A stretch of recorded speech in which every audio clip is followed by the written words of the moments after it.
Después de una pretemporada repleta de análisis aerodinámicos basados en renders y en entrenamientos bajo la lluvia en Bahrein, la Fórmula 1 vuelve a llenar de planes nuestros fines de semana y lo hace viajando hasta Australia, al circuito de Albert Park. Sí, ese circuito que todos conocemos por ser el primero en el que jugabas en todos los juegos de Fórmula 1. Lo que dará el pistoletazo de salida a esta temporada de hasta 24 grandes premios, así que nos veremos bastante las caras este año, y con una parrilla repleta de cambios de equipo y rookies que tienen mucho por demostrar, en el que se prevé como uno de los mundiales más emocionantes de los últimos años. Bueno, o al menos si nos basamos en cómo terminó el año pasado. Así que ya basta de especulaciones y vamos a comentar las claves de este fin de semana y cómo llegan los equipos. Pero antes de nada, bienvenidos a Smooth Operators, bienvenidos a las claves del Gran Premio de Australia 2025.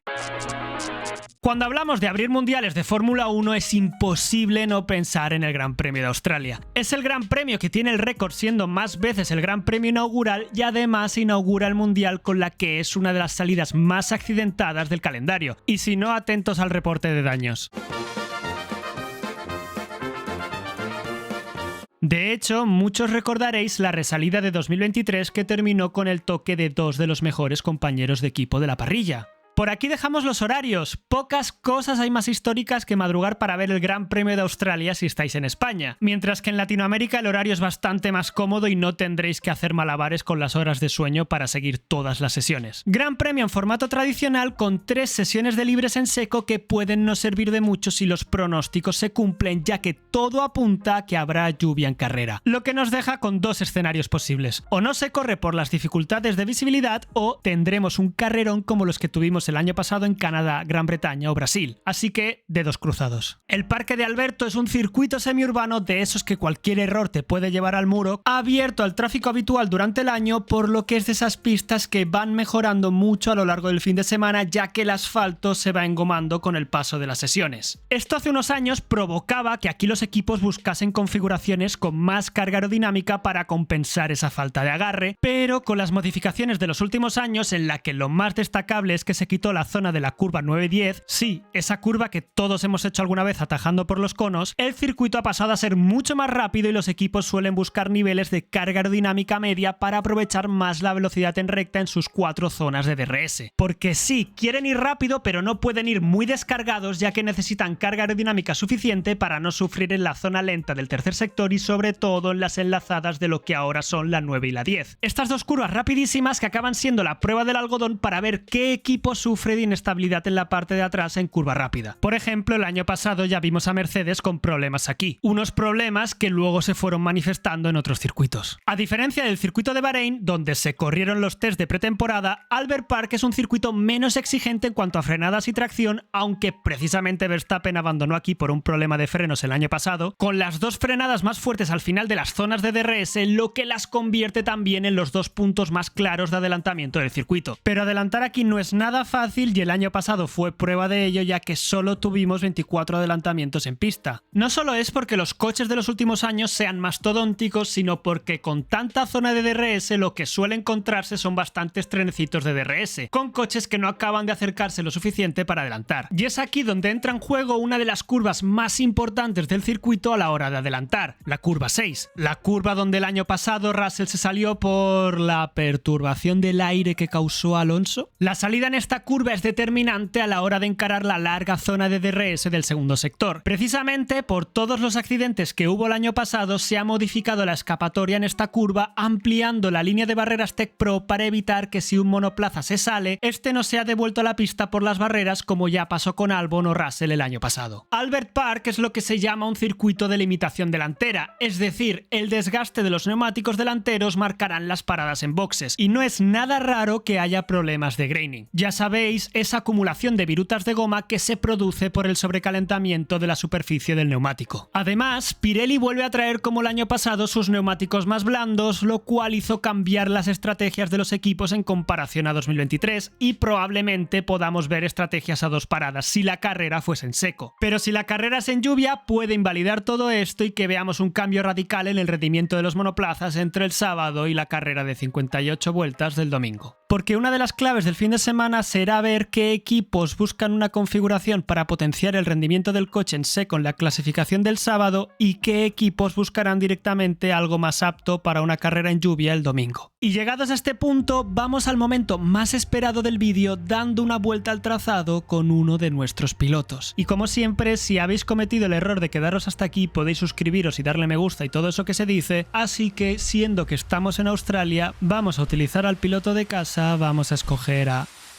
Empezando la vuelta más o menos a mitad de recta con más de 300 metros hasta la primera frenada. Una curva que se pasa a casi 200 km por hora y en la que los pilotos buscan abrirse al máximo tanto en la entrada como en la salida de la curva. Por eso es bastante frecuente ver tantos choques con los pilotos que buscan ganar posiciones por el interior en la salida. Llegando a la segunda zona de DRS, esta larga recta que termina en la fuerte frenada de la curva 3, uno de los puntos de adelantamiento más claros y donde Alonso tuvo aquel accidente en 2016. La curva 4, la zona de parquineo del circuito y se cierra el primer sector pasando por la rapidísima curva 5 con pedal a fondo. La famosa curva 6, donde Williams se dejó parte del presupuesto del año pasado, cuyo paso por curva es importante para salir con máxima velocidad a la tercera zona de DRS, rozando los 325 km por hora y cerrando así el segundo sector antes de entrar en las enlazadas de la 9 y 10. Aquí se ve qué piloto tiene más confianza en su coche, ya que un mal paso por curva te puede condenar para la cuarta zona de DRS en la que se tocan los 320 km por hora a final de recta. La fuerte frenada de la curva 11, el segundo punto de adelantamiento claro del circuito, donde a la salida se pueden cometer límites de pista por aprovechar demasiado el piano exterior, y cerrando la vuelta con la curva 12 en la que los pilotos en clasificación solo sueltan un poco el acelerador, la complicadísima curva 13 en la que es fácil ver a los pilotos sufriendo de supiraje por falta de agarre en la parte delantera, y la última curva, la curva 14, que da paso a la recta de meta y el cierre de la vuelta. A no ser que seas Jenson Button en 2006, que se quedó sin motor a pocos metros de la meta en carrera.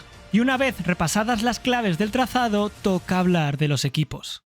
Pero antes, un pequeño recordatorio de que la FIA va a estar controlando durante este Gran Premio la flexión de los alerones, en especial del alerón trasero y del uso del polémico mini DRS de McLaren, porque ya ha habido acusaciones por parte de Red Bull hacia Ferrari y McLaren de que lo están utilizando. Así que la polémica este fin de semana ya está servida. Volviendo a los equipos, ahora mismo es muy difícil hacer predicciones, ya que solo hemos visto a los equipos durante los test de Bahrein hacer sus planes de entrenamiento, los cuales no sabemos, pero sí que algunos han transmitido mejores sensaciones que otros, y además ya la Fórmula 1 ha hecho pública su predicción sobre los ritmos de carrera para este fin de semana, y queda claro que si hablamos de candidatos a la victoria debemos empezar hablando por McLaren. Los actuales campeones del mundo, a los cuales se les sigue viendo tremendamente fuertes como el año pasado y se postulan como el rival a batir. No han hecho un cambio radical en el monoplaza, lo que funciona no lo toques, pero sí que han estado jugando con la arquitectura de la suspensión delantera en pos de una mejor ventana de rendimiento aerodinámico y un aumento del antidive.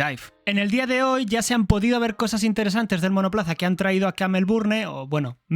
volviendo a traer este ala trasera con forma de V que les funcionó bien en los test de Bahrein y que utilizaron en el Gran Premio de Brasil. Una especificación que el año pasado montaban cuando buscaban una configuración de media-baja carga aerodinámica y con un ala con mucha eficiencia para ser los más rápidos en las curvas y volar también en las rectas. Seguimos viendo que en el alerón trasero la separación entre el plano principal y el DRS se amplía en los extremos, que para el que no lo recuerde, este año esta separación se ha limitado entre 9,4 y 13 milímetros, es decir, que se ha reducido, y evidentemente vamos a estar todo el fin de semana viendo a través de las cámaras onboards qué es lo que pasa ahí. Otra cosa interesante que se ha visto es esta fotografía de los frenos delanteros del MCL39, que no sé si recordaréis que el año pasado ya hubo polémica con los frenos de McLaren y su refrigeración, y además durante los test el equipo se había preocupado mucho de ocultar esta zona del coche. Parece que McLaren habría encontrado esta solución para redirigir el aire de refrigeración de los frenos de una forma más eficiente, algo que puede ayudar también a reducir la resistencia aerodinámica del coche. Y antes de que nos volvamos todos locos, esto no es ilegal. Simplemente demuestra el trabajo que ha hecho el equipo en llevar al máximo nivel de diseño cada componente del monoplaza. Pero no todos los ojos están puestos en este equipo por ser presumiblemente el más rápido, sino que también por ver cómo funcionan estas papaya rules en 2025. ya que tenemos un Oscar Piastri que puede ser el primer australiano en ganar en casa, y al que por cierto el equipo McLaren ha renovado contrato. Y aquí empieza el debate sobre qué equipo puede plantarles cara en estos momentos. Ferrari ha estado en el centro de los focos toda esta pretemporada por el debut de Hamilton en el equipo y ha presentado un SF25 bastante cambiado, con una suspensión delantera pull rod como montan McLaren y Red Bull, y un nuevo diseño aerodinámico con el que pretenden obtener un techo de rendimiento superior al que tenían con el del año pasado. Dejaron sensaciones mixtas en los entrenamientos de Bahrein, aunque sí que es cierto que Loic Serra, director técnico de chasis del equipo, se mostraba contento con la correlación de los datos obtenidos en pista con los del túnel de viento. Durante los test de Bahrein sufrieron bastante de estabilidad en la parte trasera y llama la atención que parecen haber recuperado el mismo alerón trasero con más carga que el que monta McLaren, seguramente con la idea de que aquí en Albert Park les ayude con sus problemas de estabilidad y confiando en que tienen una buena eficiencia aerodinámica que les hará ser rápidos también en recta. También se ha hecho pública esta fotografía y se puede ver cómo son menos agresivos con el anti-dive que McLaren, y el equipo ha hablado de esto en prensa asegurando que consideraron ir en esa dirección pero que no encontraron beneficio para ellos. Por lo que muchos desafíos en la mesa para un equipo que el año pasado en pistas húmedas tuvo muchos problemas con los neumáticos y con la configuración del coche, pero en el que no hay que olvidar que tienen a un Hamilton que es el piloto con más poles aquí en Albert Park y que quiere estrenarse por lo más alto ante los tifosi, y un Leclerc que va a querer luchar por el mundial y ser el número 1 del equipo. Red Bull tiene muchas incógnitas a su alrededor y está por ver qué monoplaza nos encontramos durante los libres. Terminaron la pretemporada reconociendo que no estaban en el punto que esperaban, aunque Verstappen dejó entrever que el coche había mejorado con respecto al año pasado. Al tetracampeón le acompaña un Liam Lawson que tiene toda la presión de ser el segundo piloto de Red Bull en la que será su primera temporada de Fórmula 1 completa, en principio, y también el primer año completo de Red Bull sin el mando de Adrian Newey en la parte técnica y con Pierre Bache como director técnico. Parece que van a buscar ir con media-baja carga aerodinámica, aunque el año pasado ya les vimos que traían más de un alerón trasero a los grandes premios, y traen también el mismo morro que les vimos en los test de Bahrein, con el morro separado del primer plano del alerón, algo que el año pasado, por ejemplo, aquí no tenían. Por supuesto que nadie los quita de candidatos, sobre todo si hay lluvia en carrera, pero será interesante ver cómo evoluciona este equipo durante el año. Y como cuarto candidato a la victoria entra Mercedes, que vive su primer año sin Hamilton y con el rookie Kimi Antonelli, que tiene en su mano poder ser el piloto más joven en ganar una carrera si lo consiguen los 3 primeros grandes premios. El equipo se ha mostrado muy fuerte en pretemporada por primera vez en esta era efecto suelo y vuelve a este circuito en el que el año pasado las cosas no les fueron demasiado bien, con un Russell como líder del proyecto. Sigue siendo una incógnita si han superado sus problemas de rendimiento en pistas con temperaturas elevadas y de hecho se les ha visto con una tapa motor con muchas aperturas de refrigeración, algo de lo que sufrieron mucho a inicios del año pasado, aunque de cara a la lluvia del domingo puede ser que estas aperturas desaparezcan. Parece que también van algo descargados de atrás, así que vamos a ver si realmente han evolucionado este año y no sufren tanto en las enlazadas de las curvas 9 y 10. Lo que está claro es que si los pronósticos de lluvia se cumplen y viendo la dinámica que tuvieron el año pasado, Mercedes puede ser candidato a empezar la temporada dando un golpe tremendo sobre la mesa. Y del resto tenemos a Aston Martin, el equipo de las 1000 noticias y de los 1000 rumores, que ya ha incorporado a Adrian Newey en sus filas y del que se sabe poco sobre su rendimiento real. En Bahrein hicieron unos tests muy específicos para recoger la mayor cantidad de datos posibles del nuevo MR25 de cara a la incorporación de Newey al equipo, y según la simulación de carrera que publica la Fórmula 1 los sitúa como octavo equipo. Parece que montarán una ala trasera de media carga aerodinámica, suponemos que con la idea de potenciar el paso por curva del coche, y se les ha visto traer 2 alerones delanteros diferentes al circuito. Seguramente para seguir extrayendo datos sobre el rendimiento del coche, ya que, según Andy Cowell, vienen a Australia con muchos de los puntos débiles que encontraron durante los tests solucionados, pero con otros puntos que todavía deben solucionar. Así que vamos a ver cómo se plantea este fin de semana para un equipo que viene con la mentalidad de progresar en estas primeras carreras del Mundial. Williams es el favorito de muchos para ser el quinto equipo en este inicio de la temporada. De hecho, la simulación de carrera de la Fórmula 1 los sitúa como sextos muy cerca de Alpine y tiene como foco de interés el debut de Carlos Sainz en la escudería, precisamente en un circuito en el que el año pasado salió campeón, aunque todos sabemos que el objetivo principal de Williams es no salir en números rojos de la curva 6. Parece que seguirán con la tendencia de montar una ala trasera más descargada para potenciar su velocidad en recta, con este coche que ya a finales del año pasado se mostró bastante competitivo también en zonas de media velocidad, así que podrían ser candidatos a los puntos. Alpine ha sido de los equipos que más sólidos se han mostrado durante la pretemporada, temporada y teniendo en cuenta las sensaciones que dejaron a finales de 2024, son el principal candidato a ser quinto equipo aquí en Australia. Ya no llama la atención que monten el ala trasera más descargada de toda la parrilla, seguramente para compensar la falta de caballos del motor Renault en comparación al resto, y además hay mucho interés puesto en la carrera que haga otro de los rookies, Doohan, del que se rumorea que no tiene contrato para toda la temporada y que en cualquier momento puede ser sustituido por Colapinto si su rendimiento no es bueno. Y aquí vamos a ser sinceros, de Haas y Racing Bulls es muy difícil saber qué rendimiento pueden tener por lo que se vio en los test, así que simplemente vamos a desear que a Haas no se le desmonte el coche y buena suerte a Berman y Hadjar en su debut. Y por último, Stake, que apunta a cerrar la parrilla durante las 58 vueltas de carrera y que siguen moviendo fichas de cara al año que viene cuando sean Audi, con la incorporación de Jonathan Wedley a la plantilla como director de equipo. Y esto es todo, ya sabéis que podéis dar me gusta, suscribiros y dejar un comentario si os ha gustado el vídeo, y os invitamos a pasar por nuestra tertulia completa previa al Gran Premio de Australia 2025.